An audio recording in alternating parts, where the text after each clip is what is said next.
Do do do do do do. जो हमारा topic है बेसिकली वो इंट्रोडक्शन है ब्लेजर के ऊपर। अभी रिसेंटली हमने एक वेब बना रहे हैं जो कि ब्लेजर टेक्नोलॉजी के ऊपर हम कह सकते हैं, फ्रेमवर्क के ऊपर कह सकते हैं बना रहे हैं। सही है। ओके। तो ब्लेजर जो है एक्चुअली वो है क्या, वो एक चीज़ है, वेब फ्रेमवर्क है जो कि माइक्रोसॉफ्ट ने रिसेंटली इंट्रोड्यूस करवाया हुआ है, जो कि डॉट नेट फ्रेमवर्क 5 के ऊपर वो चल रहा होता है, जो कि हम वेब बनाने के लिए यूज़ कर रहे हैं, सिंगल पेज एप्लीकेशन बनाने के लिए यूज़ कर रहे हैं। सही है। उसका जो सबसे बड़ा जो अभी एडवांटेज है माइक्रोसॉफ्ट क्लेम कर ही रहा है कि आपको जावास्क्रिप्ट को ना आप स्किप कर सकते हैं। यहाँ पे आप सी शार्प और अपना HTML और CSS को यूज़ करते हुए आप अपनी एक वेब बना सकते हैं। आपको जावास्क्रिप्ट की जरूरत नहीं, आप फ्रंट एंड भी जो है वो सिंगल पेज एप्लीकेशन में आप सी शार्प यूज़ कर लें।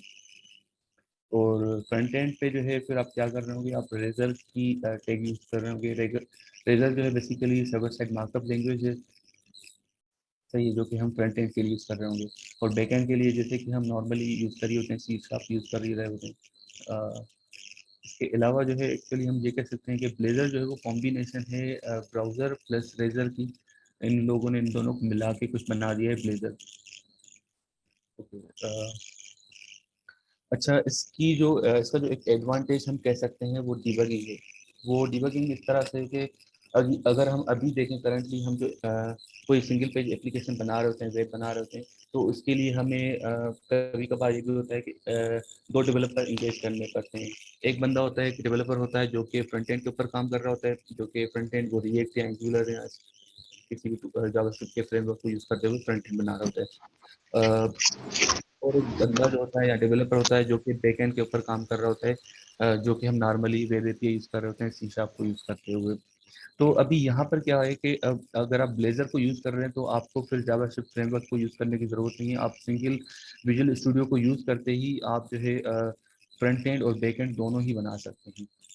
और इसमें फिर जब आपको अगर अलग अलग होंगे तो उसमें डिबगिंग इस तरह से थोड़ी मुश्किल होती है कि अगर आप रिएक्ट के लिए आप कोई एटम कोई आईडी यूज कर रहे हैं तो वहां से आप डिबगिंग करते आ रहे होंगे, फिर वो जब एपीआई पे कॉल जाती होगी तो फिर विजुअल स्टूडियो के ऊपर आप डिबगिंग करना स्टार्ट कर देते हो, तो वो थोड़ी हो सकता है मुश्किल हो एज कम्पेयर टू अगर आप एक ही विजुअल स्टूडियो आईडी यूज कर रहे हो। सही है। और इसमें जो है एक ये भी बेनिफिट है कि आपके जो कोड है जो आपने सी शार्प के अंदर लिखा हुआ है वो फ्रंट एंड और बैक एंड दोनों के ऊपर यूज हो रहे हैं। अगर आपने कोई भी मेथड्स लिखे हुए हैं जो कि बैक एंड पे यूज हो रहे हैं, उन्हीं फंक्शंस को आप यूज कर सकते हैं फ्रंट एंड के ऊपर। या आपके जो मॉडल्स हो गए, क्लासेस हो गए, वो भी सारे आप यूटिलाइज कर सकते हो फ्रंट एंड के ऊपर। अदरवाइज ये होता है कि हम रिएक्ट या एंगुलर के ऊपर जा रहे हैं, उस पर काम कर रहे हैं, तो हमें अलग से कुछ मॉडल्स या कुछ लिखने पड़ रहे होते हैं। तो ये एक ओवरहेड जो है वो भी कम हो जाता है। तो ये ओके। अच्छा, इसमें जो है ना कि अगर हम ये देखें कि जो सी शार्प है वो ब्राउजर पे एग्जीक्यूट एक्चुअली हो किस तरह से रही है। एक वेब असेंबली है जो कि ओपन वेब स्टैंडर्ड है, जो कि इंट्रोड्यूस करवाया गया है जितने भी नए हमारे मॉडर्न ब्राउजर्स हैं 2017 से आगे के। उसमें एक वेब असेंबली का एक वेब स्टैंडर्ड है जो कि आपके कोड को रन कर रहा होता है एक्चुअली। वो फिर सी शार्प हो या फिर सी शार्प ही नहीं है बल्कि एफ शार्प, पाइथन, रस्ट, सी और C++ करके भी है। उन कोड को भी वो ब्राउजर के ऊपर वो इजीली रन कर लेता है और वो रन करके उनकी बाइनरी बना लेता है, उनको फिर बाइनरीज को यूज कर लेता है। तो अगर हम इसको सी शार्प को यूज कर रहे हैं जैसे कि यहाँ पे ब्लेजर के ऊपर, तो उसमें एक तो हमें अलग से एडिशनल प्लगइन्स की भी जरूरत नहीं पड़ेगी। कि जैसे कि अगर हम रिएक्ट यूज कर रहे हैं तो हमें मल्टीपल प्लगइन्स हमें इंस्टॉल करने पड़ते हैं जो कि थर्ड पार्टी भी होते हैं। लेकिन अब यहाँ पर ये है कि एक बेनिफिट ये होगा कि आप अपने न्यूगेट से ही जितने भी प्लगइन्स हैं वो आप यूज कर सकते हो फ्रंट एंड के एंड पे। सही है। ओके। अच्छा, अगर हम ये कहें कि ब्लेजर जो है बेसिकली डिवाइडेड है दो होस्टिंग मॉडल्स के ऊपर, जो कि एक है वेब ब्लेजर वेब असेंबली, जो कि जिसकी मैं थोड़ी देर पहले बात कर रहा था, और दूसरा है ब्लेजर सर्वर होस्टिंग। सही है। ब्लेजर वेब वेब असेंबली जो है वो बेसिकली मोर और लेस सेम ये रिएक्ट की तरह या एंगुलर की तरह के वो क्या कर रहे होते हैं कि अगर हम वेब असेंबली के ऊपर काम कर रहे हैं तो ये एक बंडल बना लेती है एक शुरू में, जो कि बंडल जो है वो स्टार्ट में जब भी आप फर्स्ट टाइम एप्लीकेशन को चला रहे होते हैं तो वो पूरे बंडल को एक साथ डाउनलोड कर रही होती है, असेंबलीज को या CSS को जो भी। अगर आपने जावास्क्रिप्ट भी यूज़ कर सकते हैं, इसमें एक ऑप्शन है एंटर के थ्रू, वो भी है ऑप्शन, आप यूज़ कर सकते हैं। लेकिन अगर आप नहीं करना तो वो भी ऑप्शन है, आप C# यूज़ करते हुए आप अपनी वेब बना सकते हो। और इसकी जो लॉजिक होगी वो बेसिकली एक तरह से कह सकते हैं कि लॉजिक पूरी क्लाइंट साइड के ऊपर अवेलेबल होगी। आपने जितनी भी सारी चीज़ें लिखी हुई हैं वो बेसिकली DLL के फॉर्म्स में वो अवेलेबल होती है, वो डाउनलोड हो जाती है आप अगर जब भी चलाते हैं। तो वो अगर DLL अगर किसी बंदे के पास भी अगर चली जाती है तो वो डिकम्पाइल करके आपकी सारी चीज़ें देख ही सकता है। ओके, जो दूसरा है बेसिकली ब्लेजर सर्वर, जो कि इससे नाम से पता चल रहा है कि वो एक सर्वर साइड के ऊपर की रेंडरिंग सारी चल रही होती है। तो इसका जो बेनिफिट है कि इसकी जितनी भी रेंडरिंग है, जितनी भी लॉजिक लिखी हुई होती है वो सर्वर साइड के ऊपर एग्जीक्यूट हो रही होती है। और जो ब्राउजर को जो है बेसिकली किस तरह से कम्युनिकेट कर रहा होता है, या डेटा किस तरह से सेंड कर रहा होता है, या HTML किस तरह से अपडेट करवा रहा होता है डोम के थ्रू, वो कर रहा होता है सिग्नल आर के थ्रू। जो भी रिक्वेस्ट होती है ब्राउजर और अपना सर्वर के बीच में, वो सिग्नल आर्क के थ्रू एक परसिस्टेंट कनेक्शन बना हुआ होता है।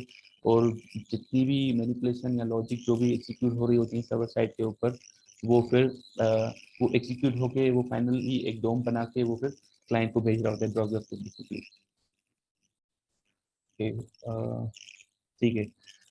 अच्छा, अब हम इसके अगर बेनिफिट्स देखें या इसके प्रोज और कॉन्स देखें ब्लेजर वेब असेंबली के, तो गिने चुने मैंने कुछ लिखे हुए हैं यहाँ पे। हालांकि इसके और भी काफ़ी ज़्यादा ही बेनिफिट्स भी हैं, उसके ड्रॉबैक्स भी हैं, लेकिन मैंने कुछ लिमिटेड ही रखे हुए हैं यहाँ पे।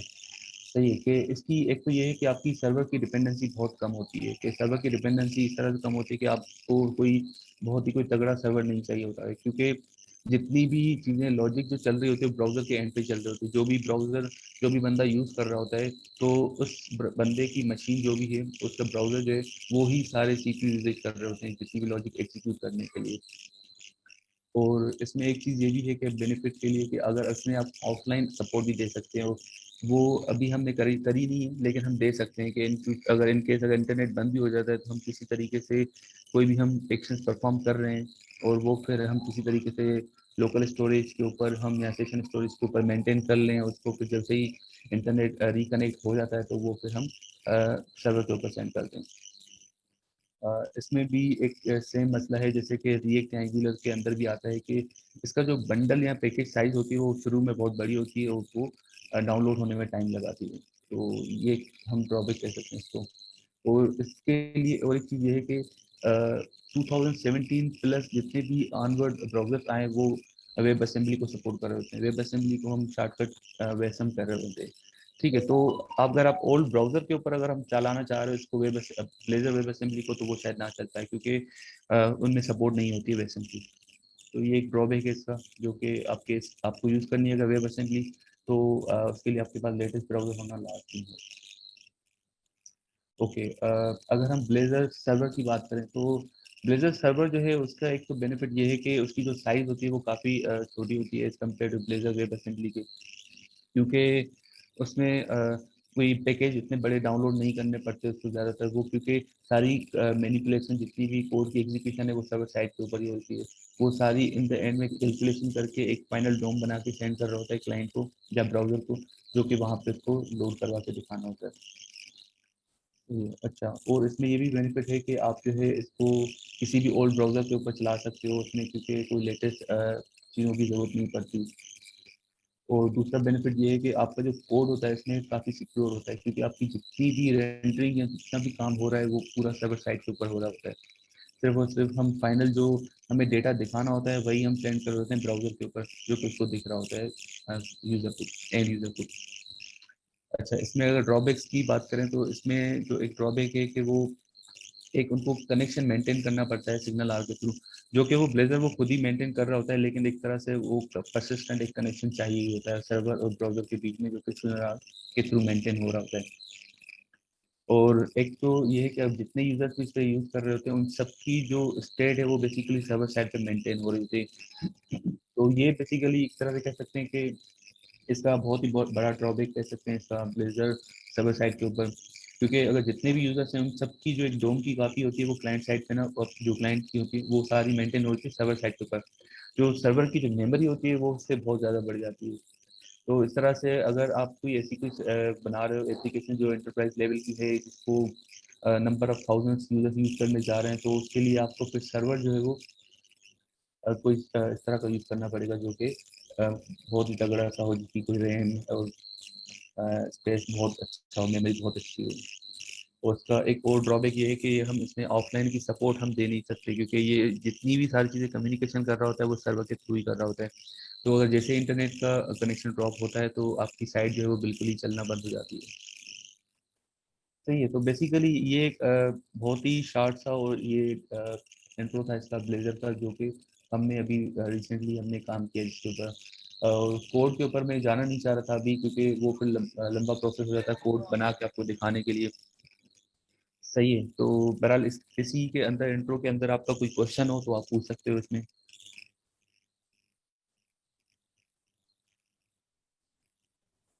हाँ, राम, क्वेश्चन तो हैं। अच्छा, सबसे पहले जो मेरा कोई क्वेश्चन है वो ये है कि आपने बताया है कि ये ब्लेजर असेंबली को पूरी ये डाउनलोड करता है, और सी एल हम्म, आर और डिपेंडेंसीज और जावास्क्रिप्ट और काफ़ी सारी चीज़ों को डाउनलोड ये कर रहा होता है इनिशियली। तो ये हम्म। इफिशिएंट है ये इस तरह से करना क्या, और ये कुछ कैसे कर रहा होता है इन सब चीज़ों को? और अगर ये कैशिंग हाँ। करता है तो फिर ये फिर अपडेट्स फिर किस तरह से जाती हैं? ओके, ये बेसिकली अगर आप कोई कोड लेवल के अंदर आप कुछ चेंज कर रहे हो तो मेरा ख्याल है अभी हमने वेब असेंबली पे वैसे काम किया नहीं। जो अभी तक मुझे जो लगा है कि ये हो सकता है वो रिप्लेस कर ले, अगर नहीं करता तो हमें हो सकता है कि कैसे खाली करवाने का कोई तरीका इसमें देखना पड़ेगा कि हम किस तरह से करें। या हम कोई वर्जन वगैरह बता दें कोई उसमें डीएलएस के अंदर के, ताकि वो हर दफ़ा जब न्यू डीएलएस अगर हम डीएलएस के अंदर चेंज कर रहे हैं तो वो उन न्यू वाली डीएलएस को उठा ले। क्योंकि अभी हमने जो काम किया रिसेंटली वो, क्योंकि जो क्लाइंट था हमारा उसकी डिमांड थी कि हम सर्वर साइड के ऊपर काम करें, प्लेजर सर्वर को यूज़ करें, क्योंकि वो चाह रहा था कि जितना भी कोड है हमारा वो सिक्योर रहे, डेटा सिक्योर रहे। तो अगर हम वेब असेंबली के ऊपर अगर काम करते हैं तो मेरा ख्याल है कि हम इसको इस तरह से कर सकते हैं कि हमें कोई वर्जनिंग करके हम डीएलएस को बता दें, और जब भी लोड कर रहे हैं तो वो अपने वर्जनिंग के हिसाब से हम डीएलएस को डाउनलोड करके हम यूटिलाइज करें। सही, तो इसमें कोई ऐसा तरीक़ेकार अभी मतलब है तो मौजूद, या फिर हमें कोई कस्टम लॉजिक के साथ इसको इम्प्लीमेंट करना होगा? एक्चुअली मैंने इतना डिटेल में हमने इसको वेब असेंबली को ना देखा नहीं अभी, क्योंकि हमने जैसे कि बताया कि हमारा क्योंकि फोकस था कि हमें वेब ब्लेजर जो है ना सर्वर साइड के ऊपर फोकस कर रहे थे। जो हमारी जो डेवलपमेंट हमने करी है वो ब्लेजर की तरफ उसके जरिए। तो मेरा ख्याल है इसमें हो सकता है अवेलेबल होनी चाहिए, अगर नहीं है तो फिर शायद हमें फिर देखना पड़ेगा कोई अल्टरनेट ऑप्शन, जैसे कि कस्टमाइज करके कुछ लिखना पड़ेगा, जो कि हम मेरा ख्याल है रिएक्ट के अंदर भी हम कर ही रहे होते हैं। कोई कस्टम हम कोई लॉजिक लिख लेते हैं, बंडल बना के उसमें कोई वर्जनिंग ऐड करते हैं। सही। अच्छा, एक और क्वेश्चन मेरा ये था कि जैसे कि सी एल आर ये डाउनलोड ये करता है, तो हम्म। क्या इसका मतलब है कि सिर्फ ये विंडोज़ के ऑपरेटिंग सिस्टम पे चलेगा, या फिर लिनक्स या मैक पे भी ये चलेगा? क्योंकि सी एल ये आर हाँ, ये बेसिकली और ये जी। अच्छा, एक और इसी से रिलेटेड क्वेश्चन ये था कि dot net core he supported है, डॉट नेट फ्रेमवर्क भी सपोर्टेड है इसके अंदर? एक्चुअली जो है ना इसमें मैंने बताया था कि ये जो है ना डॉट नेट फ्रेमवर्क 5 यूज कर रहा है। एक्चुअली जो है ना डॉट नेट कोर 3.1 जो ना अभी हम लेटेस्ट यूज कर रहे होते हैं, जितने भी अभी हमने एप्लीकेशन बनाई हुई है डीडी के अंदर। तो अब जो है डॉट नेट 5 जो है फ्रेमवर्क, वो बेसिकली एक तरह से कह सकते हैं कि कॉम्बिनेशन है डॉट नेट फ्रेमवर्क 4.5 और इसकी डॉट नेट कोर की। अब जो है वो इन फ्यूचर ये एक ही फ्रेमवर्क होगा डॉट नेट 5 का, जो कि ये क्रॉस प्लेटफॉर्म होगा, वो दोनों को सपोर्ट कर रहा होगा। तो ये जैसे कि आपने बताया कि ये मैक के ऊपर भी चल रही होंगी शायद, और ये और अपना विंडोज के ऊपर भी चल रही होंगी, ये एक ओपन सोर्स प्लेटफॉर्म होगा। सही। अच्छा, दूसरी तरफ जो है वो सर्वर साइड वाले जो वो एक है इसकी जो होस्टिंग है ब्लेजर की, हम्म। तो उसके अंदर ये सिग्नल आर यूज़ कर रहा है। तो जी। इसमें कोई साइट जो है वो स्लो नहीं चल रही होती?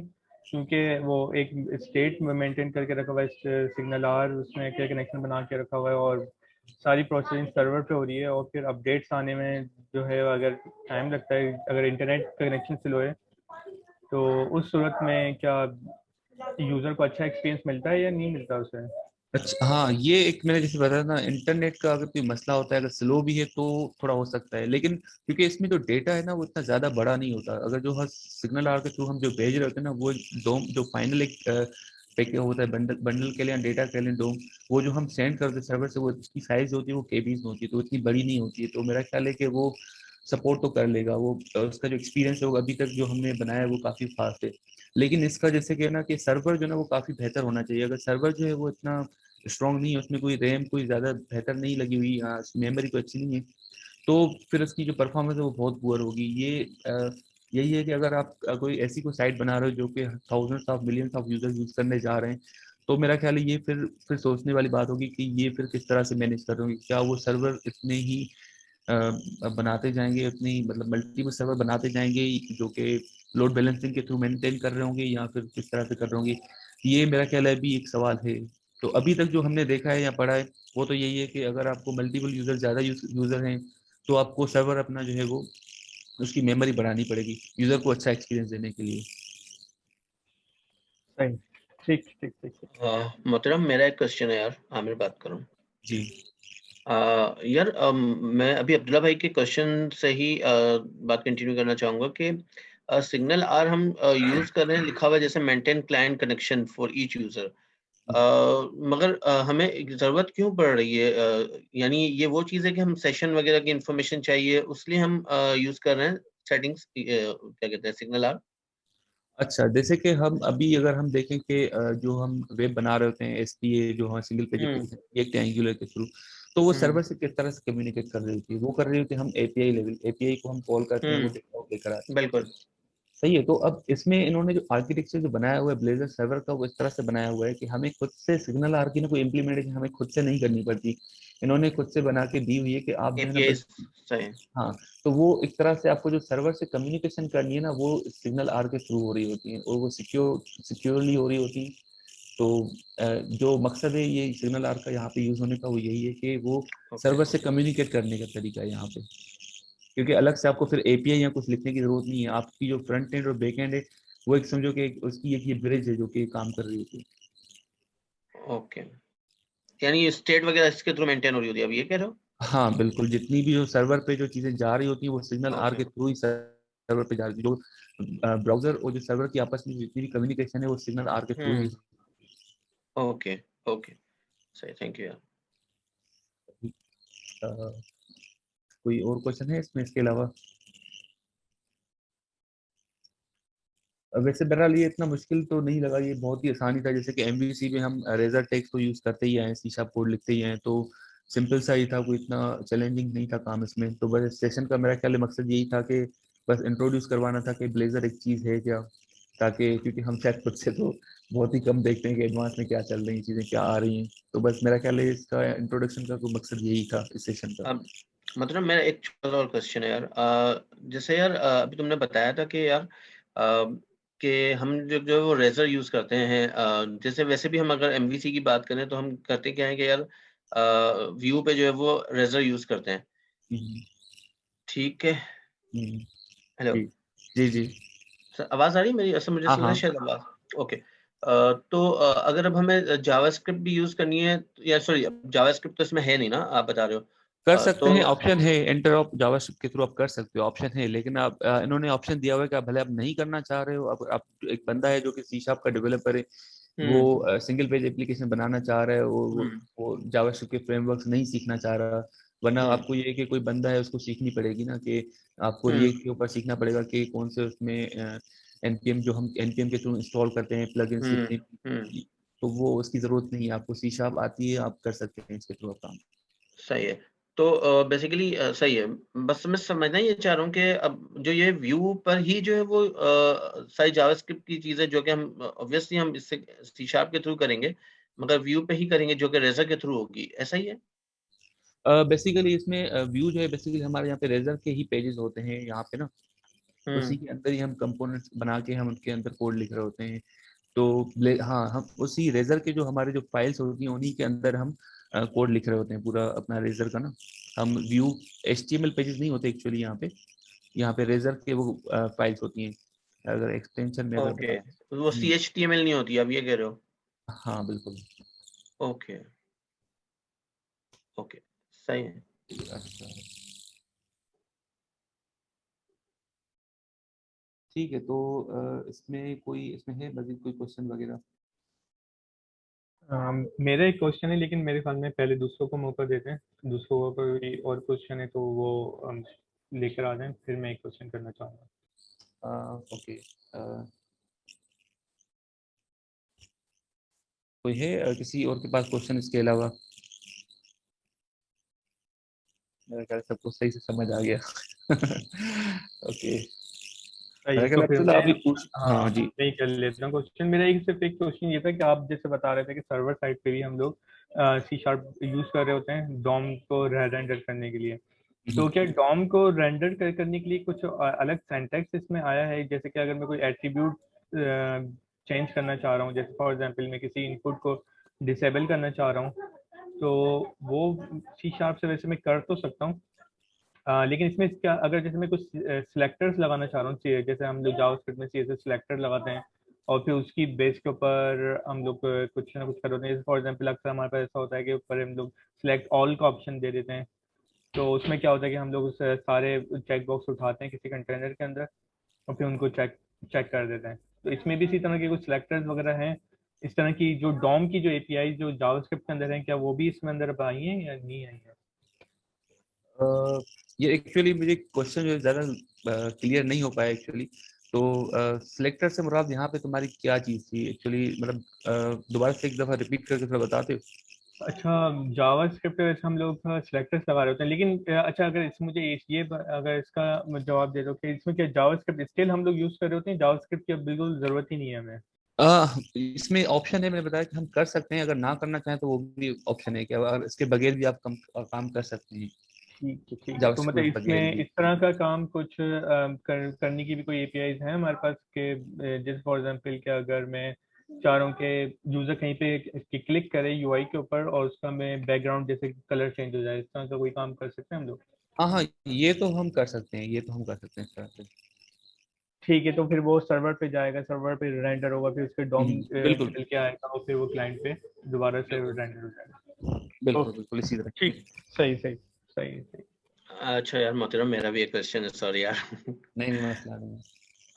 तो अब्दुल्ला भाई, ये वाली बात सही है कि जैसे कि हम लोग एजेक्स की कॉल वगैरह अगर मार सकते हैं तो उसके लिए भी उन्होंने फिर कोई सिंटेक्स वगैरह दिया होगा? नहीं, सिंपली मैंने बताया ना कि यहाँ पे जो है आपको सर्वर साइड के ना एक फंक्शंस दिए हुए हैं, वो आप कॉल करोगे। रिडायरेक्ट के फंक्शंस भी कह सकते हैं या फिर कॉल के भी कह सकते हैं। डायरेक्ट बटन का अगर इवेंट है, आप उस बटन के इवेंट पे जाके आप वो कोड लिख लें कि भाई इस बटन के ऊपर क्लिक करने के ये वाला इवेंट फायर हो, तो वो आपका C# के ऊपर वो कोड जाके फायर होगा। तो उसके लिए आपको कोई अलग से कुछ लिखने की जरूरत नहीं है, वो खुद ब खुद मेंटेन कर लेगा इस चीज को। जैसे कि आप जैसे एजेक्स की कॉल की बात करोगे, बटन पे क्लिक करो, एजेक्स की कॉल हुई सर्वर साइड पे, यहाँ पे ऐसी कोई चीज नहीं है। आपने बटन पे कोई इवेंट बता दिया, उस इवेंट को आपने अगर कोड पे भी अपने बैकएंड पे भी लिखा हुआ, तो वो खुद ब खुद उसको मैनेज करके किसी तरीके से फायर कर लेगा। मगर उसमें पॉज बैक नहीं लगता होगा अगर वो बटन के क्लिक पे वो वहां पे, जैसे याद है वो वेब फॉर्म में पॉज बैक लगता था, अब नहीं लगता हाँ, होगा इसमें? नहीं पोस्ट बैक तो यहाँ पे रिडायरेक्ट तो हम वो करवाते ही नहीं पेज को ना एक्चुअली। ये क्योंकि सिंगल पेज एप्लीकेशन साइट्स हैं जो हम्म कि एक हम्म ही पेज के ऊपर आप रहते हुए आप कुछ कंपोनेंट्स हम्म लोड करवा रहे होते हैं। आपका ये फील होता है कि आपका पेज रीलोड नहीं हो रहा है एक्चुअली। बिल्कुल बिल्कुल। ठीक है यार, थैंक यू। सही है। ठीक है, किसी के बाद और कोई क्वेश्चन है इसमें, या हम सेशन को यहाँ पे क्लोज करें? ओके, मेरा ख्याल है फिर क्लोज कर लेते हैं, किसी का जवाब नहीं आया। ठीक है, सेट है मेरा ख्याल है। Okay, thank you.